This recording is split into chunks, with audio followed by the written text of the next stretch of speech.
Shoigu threatens to strike Finland and the Baltic states. Russia is building up forces and preparing a new offensive in Ukraine. The occupiers complain they're targeted by the Ukrainian Armed Forces even deep in the rear. Ukraine is betting on technological advantage at the front. The Russian oil industry is living out its final days. Fires in the Krasnodar region are already visible from space. And Russians are fleeing from Putin to neighboring Belarus. With vodka and the internet, life turns out to be much better for them. Also, the governor of the Belgorod region, Vyacheslav Gladkov, is packing his bags. Hungary's top diplomat, who vanished from sight after the elections, has reappeared. And Putin is now even afraid of Bonya, or rather her popularity. The Kremlin has strongly urged its propagandists not to promote the recent appeal by the Russian TV host. We'll talk about this and more coming up. This is News Today. I'm Yulia Kapitonova. Before we begin, please support our work with 3 simple actions. Like, subscribe, and comment. This is very important to us. Let's get started. It seems it has begun. The Kremlin, despite all warnings, is unleashing a war against NATO. The Secretary of the Security Council of the Russian Federation, Sergei Shoigu, is threatening to strike Finland and the Baltic states. The pretext for this was Ukrainian drones allegedly flying through the territory of these countries to strike Russia. And even though there's no evidence of this, the Kremlin elite doesn't need any. Moscow is already claiming it can exercise its right to self-defense, citing Article 51 of the UN Charter. Meanwhile, Russia is building up forces and preparing a new offensive in Ukraine. As reported by the Financial Times, citing GUR representative Vadim Skibitsky, the enemy could deploy up to 20,000 additional troops in the southeast of the country. We're talking about strategic reserves. Overall, according to intelligence estimates, there are already about 680,000 Russian soldiers at the front. The main goal is the full capture of Donbas by September. At the same time, the Russian Federation is ramping up weapons production. Approximately 60 Iskander missiles are produced per month, and capacities continue to expand. But it's not all that grim, because things are going terribly for the occupiers. Logistics are under fire, and there's no longer a safe rear. Thus, all key routes around Donetsk are under the control of Ukrainian Defense Forces drones. This is reported by the 1st Corps of the National Guard, Azov. According to them, strike drones are now operating not only on the front line but also deep in the rear zone. Under constant surveillance are Zurez, Andriivka, Starobesheve, Horlivka, Lysychansk, and the Donetsk Ring Road. This activity, as noted by Azov, directly points to the weakness of the Russian air control system. But from now on, all military targets moving along the roads around Donetsk will be destroyed. There is no safe rear for the occupiers. It is impossible to hide and protect. Every voice matters. Join our community, support independent journalism, and help us bring you the truth from Ukraine. Protect oneself. And while Russia continues to persist in a long war, Ukraine is betting on technological advantage. Fedorov is becoming a significant trump card for Ukraine in the fight against Russian invaders. Thus, Ukraine has introduced a new model of warfare, drone assault units, the Ministry of Defense reported. Such units combine aerial and ground unmanned systems with infantry into a single combat system. The ministry emphasized that the approach has already shown effectiveness in the south, where significant areas have been liberated since February. Let's look at Fedorov's innovations in more detail in the report. Putin's occupiers are in the crosshairs. Ukraine is implementing a new model of warfare.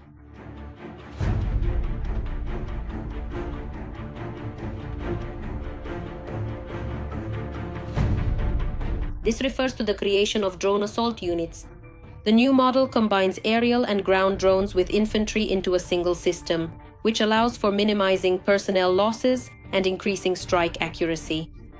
Today, in my view, I fundamentally see a logical, quite predictable development of assault units into something that will change the face of future infantry worldwide, not just in Ukraine.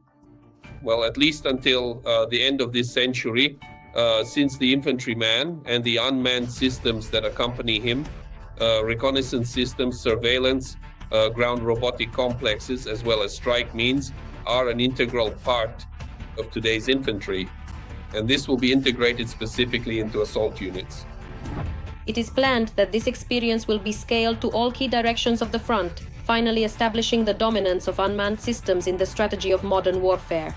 According to the Ministry of Defense, the use of the latest units has already demonstrated concrete successes in southern Ukraine. At that time, the suppression of Russian positions was carried out in a combined manner, both with the help of the drone component and assault units. One could say it was a kind of testing of our capabilities, and it showed results. We not only stopped the Russian advance in the Huliaipol direction, along the right bank of the Haicho River, as well as in the Volcha-Vorona interfluve, which is already the Dnipropetrovsk region, but also forced the Russians to cross to the left bank of the Haicho River, to pull back, leave their positions, and retreat. According to Defense Minister Mikhailo Fedorov, every meter of Ukrainian land cost the occupiers a price of enormous human casualties. The introduction of drone assault units combining unmanned systems with infantry will allow for much more effective combat against the Russian invaders. Mikhail Fedorov is a person who is technically very well, has a very good technical background, technically well informed about what is happening in the troops and what the troops need. Fresh blood has finally entered the Ministry of Defense, not some stale, senile, retired or temporary that is the blood of a time server. We are talking about a specific change from within the very concept of the Ministry of Defense and its approach to further decision-making regarding how Ukraine should win this war. Although Mikhail Fedorov has only been in the post of Minister of Defense since January, he is actively implementing a technological approach to warfare. On April 15th, at a meeting of the Ramstein format, Fedorov noted that Ukraine's air defense has significantly strengthened. The interception rate of cruise missiles was 80%, the interception rate of drones exceeded 90%.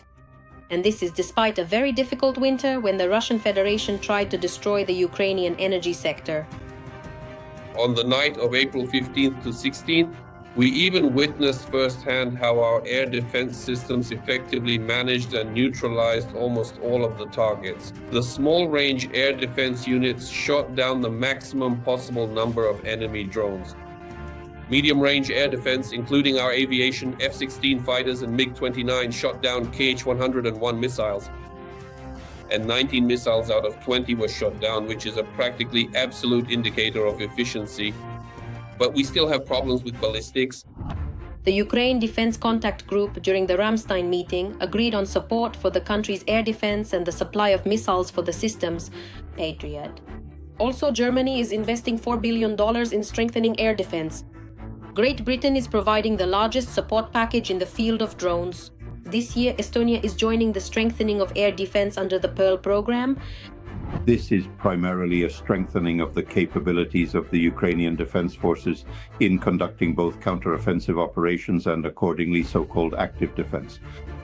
But also very noteworthy is the statement by the head of NATO that the Ukrainian side will receive military support from our European partners in the amount of about 6.10 billion euros.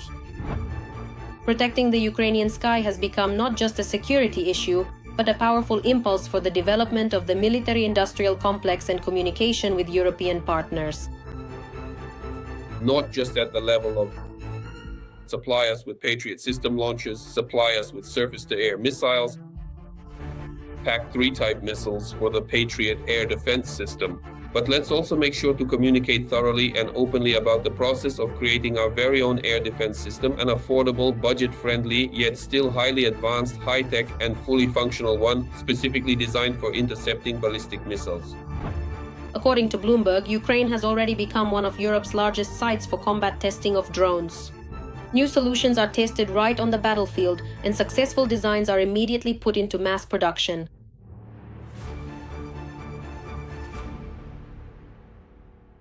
The Russian oil industry is once again in the crosshairs of the AFU. The Ukrainian military attacked the Krasnodar region and struck an oil refinery in Tuapse. According to monitoring channels, at least 3 fuel storage tanks were destroyed on the facility's grounds. The fire engulfed not only the tanks, but also facilities related to the port's operations. In effect, the fire split into several zones, from the blast epicenter to the infrastructure links between the oil depot and the port. The Tuapse refinery is one of the largest in Russia. It is part of the Rosneft structure. It processes up to 12 million tons of oil per year. The bulk of its products are exported.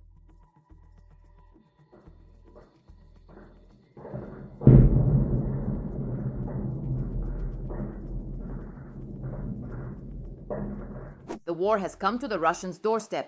Almost daily shelling of the infrastructure supporting Putin's war. This is the reality of present-day Russia. And it's only going to get worse. Oh, something exploded. The windows were blown out. Russia's Black Sea coast once again played host to Ukrainian Luchi drones. Residents of the town of Tuapse recorded dozens of explosions over the city and were the first to admit the local oil refinery was on fire. The moment of impact and the subsequent fire were visible even from space. So, in the morning, vacationers were greeted by some spectacular views.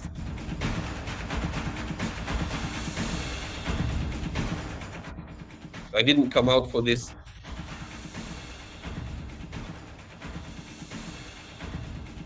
They hit the plant. Everything's on fire there. And although the local governor chose to remain silent about the attack on the plant, OSINT analysts identified the fire hotspots in Tuapse. OSINT analyst Astra, based on video filmed by an eyewitness, identified at least 3 fire hotspots in Tuapse. 2 of them are located on the territory of the Tuapse oil refinery, and 1 is in the sea near the shore. Fuel storage tanks are burning at the refinery.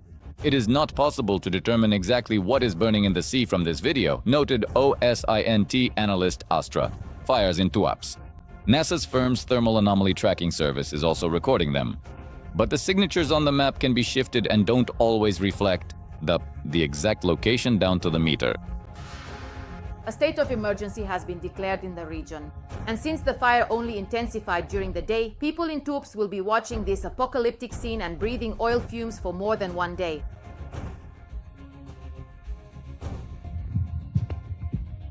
Two spots are burning.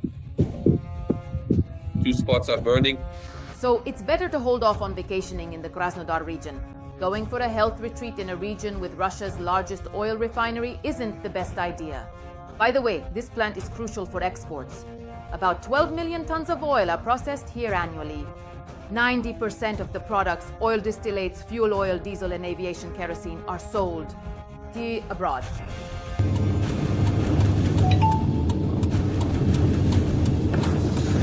The oil refinery in the Krasnodar region is the second major target for Ukrainian drones in a single day. Just yesterday, the fierce ones reached Bashkortostan, and that, mind you, is 1,500 kilometers away. The SNKZ plant. 3 drones. Wow, look at all that smoke. There's really so much of it. That's it, everyone go home, basically. The Stolitamak oil refinery has been targeted by drone attacks before. It's a legitimate military target for the Ukrainian military, as it produces fuel for the occupiers' aircraft.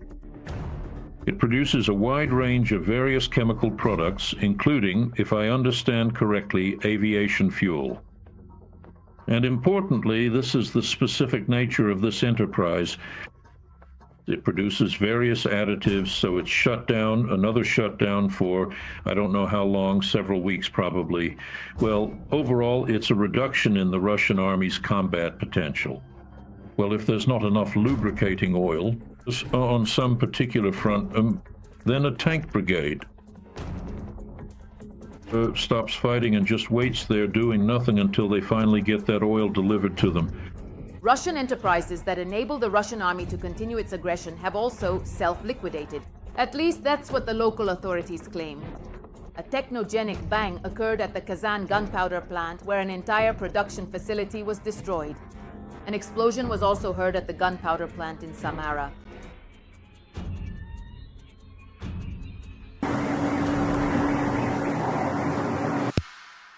The action in Russia is getting more intense day by day. Officials are no longer hiding this in their public reports. So, the governor of Leningrad Oblast, Drozdenko, stated that his region is not just a border area, but a frontline one. We are a region that borders foreign countries today, both by land and by sea. And today our region has the longest border with the unfriendly NATO bloc, with the countries of the unfriendly NATO bloc. But recently, our region has become not only a border region, but also a frontline one. Only one figure, which I will now announce, speaks to this. I received it just the other day. Based on the results of the first quarter of 2024, 243 unmanned aerial vehicles of a hostile country were shot down in the sky over the Leningrad region. If St. Petersburg and its surroundings are a frontline region, then what can be said about the Belgorod region? And even more so about the territories of Ukraine occupied by Russia, which the invaders have turned into military bases and warehouses. The defense forces carried out a series of successful strikes in just one day, destroying the aggressors' logistics. The governor of the Belgorod region, Vyacheslav Gladkov, is packing his bags. The Russian official suddenly went on vacation amid rumors of his resignation.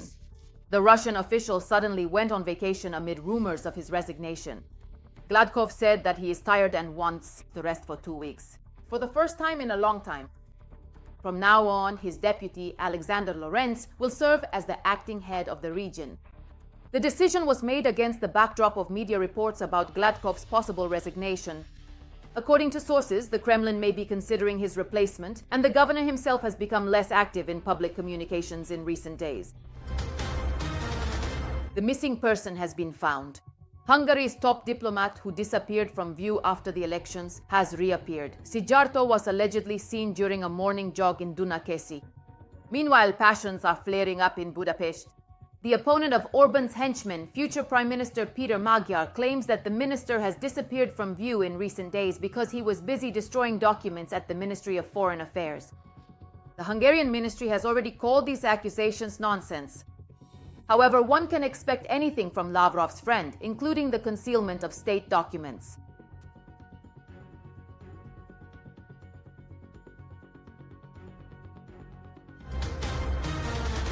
Putin is already afraid of even Bonya, or rather her popularity.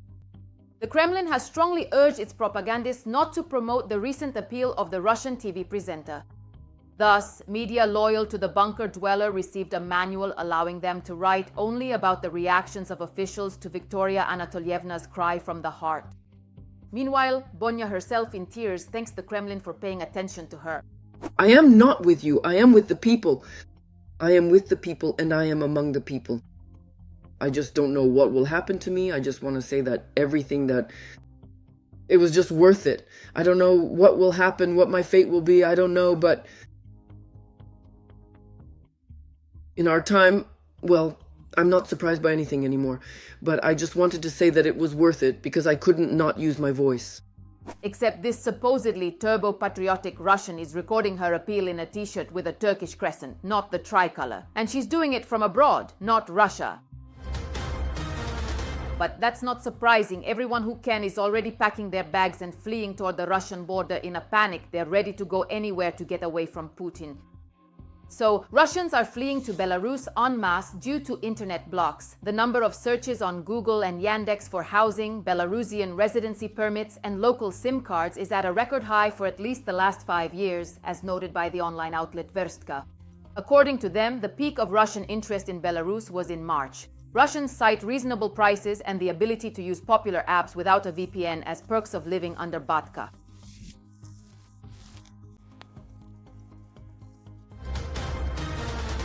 And soon living in Belarus will be even better and more pleasant. That's because Ukraine is undermining the legs of Belarusian dictator Lukashenko's throne. Together with the local opposition, Kyiv is working toward a change of government in Minsk. Only a peaceful, civilized neighbor that doesn't dance to Putin's tune will give Kyiv confidence that there won't be another attack from Belarus. Ukraine is changing its strategy toward Belarus. Now Kyiv won't wait for the situation in Minsk to change on its own and is starting to take action. We must mobilize now to survive this difficult time, this uncertain time. As president, I don't even know what to prepare you for.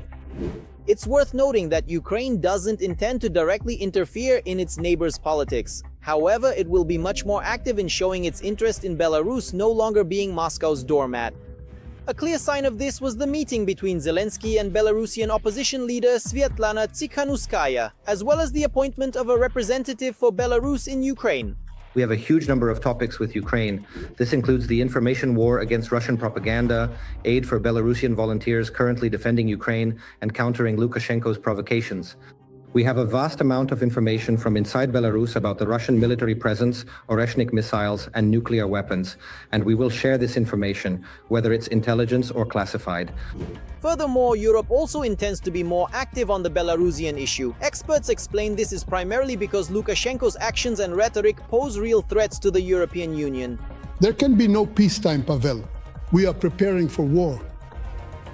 Deploying the Oreshnik, moving Russian troops, building new military sites, these are just the most apparent ways that Minsk is currently escalating things today. The threat is also growing for Ukraine. In Belarus, military officials are currently establishing special launch sites specifically designed for drones. These are Russian drones that are intended to target various locations in Ukraine. The purpose of setting up these sites is to reduce the overall range that the drones need to travel, as well as to decrease the total flight time required for them to reach their targets. Furthermore, intelligence from Russia says Putin wants to create a buffer zone around Ukraine, not just in the east but in the north too. And that means an invasion from Belarus could happen again. To set up what is known as a buffer zone, President Vladimir Putin basically needs to take several specific steps. First of all, so to speak, the very first option available to him is to directly send Russian military troops into the territory of Belarus. This would mean moving Russian forces across the border and establishing a presence within Belarusian land, which is a significant action in itself. Then use those Russian troops to enter Ukrainian territory, meaning once again using Belarus as a staging ground against the Ukrainian state, just like at the start of the full-scale invasion. Realizing Putin might drag him into the war any moment, the mustache even started a military review, all for one reason: to declare his own army not combat ready. It was covered the way perhaps most of you would have liked. Because all the filth in our army, and there's plenty of it, well, I wouldn't want to show it primarily to our potential adversaries, maybe even enemies. While Lukashenko has dodged giving direct military aid to Moscow, today cooperation with Russia is gaining momentum. As of the end of last year, nearly 300 enterprises were working for the Russian defense industry. Minsk also approved many logistical routes that operate against Ukraine. In part, the mustachioed cartographer did this just to stay in power. Lukashenko is in a real bind right now, you see. You can tell he's on edge. You can see he's freaking out. And he doesn't know which way, from which side to even expect a blow. And the internal situation among the people, it's like static, but it's tense. Both Kyiv and Europe decided to take advantage of this, mainly through contacts with the opposition, which is growing its network and influence inside Belarus. After all, Lukashenko is aging and he has no support base. In Belarus, society doesn't support the war or integration with Russia. We feel it, we see it, including through the repressions, because every day people are detained for anti-war or anti-Lukashenko actions, online activities. And all of this could create a new situation that we must be prepared for. Whether it's internal stirring within the system itself, or perhaps something related to the streets. We certainly cannot predict which scenarios, because everything depends on the geopolitical situation. As for Lukashenko, he also understands everything. A regime that for the last 5 years has been held up solely by Putin's bayonets. It cannot exist indefinitely. And all that remains for Usak today is to visit factories and fish farms, as is fitting for a supply manager. This once again shows that he is in a very difficult psychological situation. He is indeed preparing for the worst-case scenarios. He is responsible for these worst-case scenarios because he has made Belarus dependent on the aggressor country. He has brought the economy of our country to a deplorable state. And most importantly, he put himself in the same position. After all, the vice from Russia and the EU is tightening, and any moment now, they will crush the dictator, who has been sitting on his